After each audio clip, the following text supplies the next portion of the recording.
On t'a dit que ton idée de projet est totalement ridicule? On t'en montre les plus fous. Fais-toi confiance, tu es sans limite.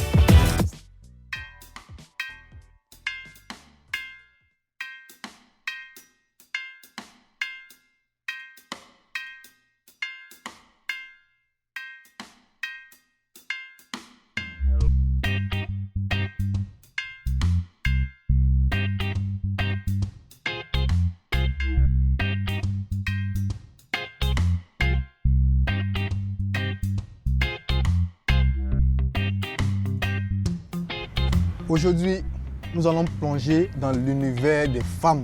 Ah oui, ces femmes qui passent des heures devant le miroir à se rendre belles. Direction le centre de beauté. Un Burkinabé qui coiffe tes dames. C'est assez bizarre. Dites-nous, comment est-ce que les gens vous regardent dans la société? J'avoue qu'au début, ça n'a pas été facile. Un jeune, moi aussi, qui coiffe les femmes, te diront que c'est une abomination. Il n'a pas trouvé mieux à faire, c'est pas coiffer les femmes. Le soutien de ma maman m'a donné un moral d'acier, à tenir le coup, à ne pas écouter les ondits, pour continuer à l'avant. Parce que c'est elle qui a eu à payer une tête maniable pour que je puisse apprendre à natter. Parce que je l'ai dit que j'aimais ce métier.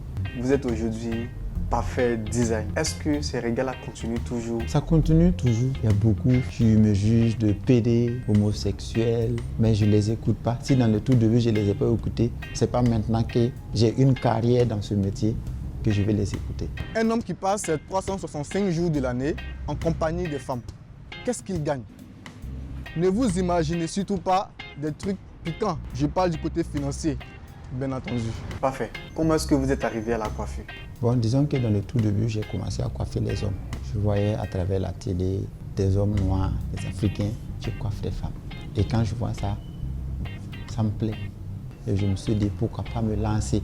Et du moment que j'ai débuté à coiffer les hommes, c'est toujours dans le même métier. Et j'ai commencé à apprendre dans le quartier avec une de mes tantes là. Il y a maman qui m'a payé une tête maniable. J'ai commencé à apprendre avec ça. À la longue, j'ai compris que pour moi, bon, c'était un don. En plus de ces dons, est-ce que vous avez peut-être suivi une formation coiffure? Comment est-ce que vous avez procédé? Je n'ai pas eu de formation. Je n'ai pas été à l'école de coiffure. J'essayais de travailler en privé, essayer de me performer beaucoup plus, aller de l'avant. Il y a des personnes parmi vous qui ont du talent ou un don, mais qui préfèrent rester sur les bancs de l'école ou être les mains qui reçoivent. Et nous savons tous que la main qui reçoit est toujours en dessous.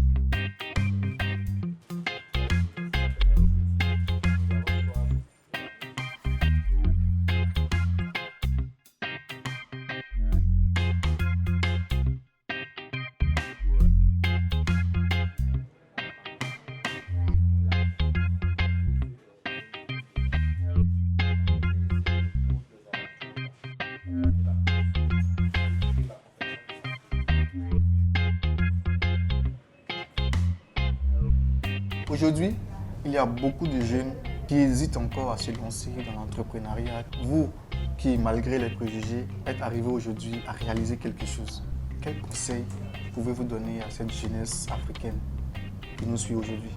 Il n'y a pas de sous-métier. Je suis parti de rien et aujourd'hui je suis international, pas trop dit, parce que j'envoie des perruques un peu partout. Voilà. J'ai même eu à voyager, aller coiffer. C'est parce que j'ai eu le courage de continuer dans ce métier et je n'ai pas hésité, j'ai foncé. Et voilà aujourd'hui que ça paye. Il faudra aller de l'avant, ne pas écouter ce que les gens disent sur toi. Il faut rêver.